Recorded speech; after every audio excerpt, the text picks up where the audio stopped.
In an early issue of Asymptote, the novelist David Mitchell wrote, "As a writer, I can be bad, but I can't be wrong. A translator can be good, but can never be right." That, I think, is what it comes down to. It's all more or less justifiable subjective choices.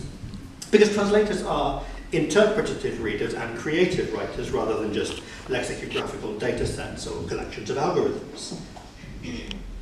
So if translations are to work, if they're to find a voice for the story, the voice that weaves that enchantment, they must be the work of not a mechanical mind, a mind that applies a mechanism to a text, but an individual creative mind.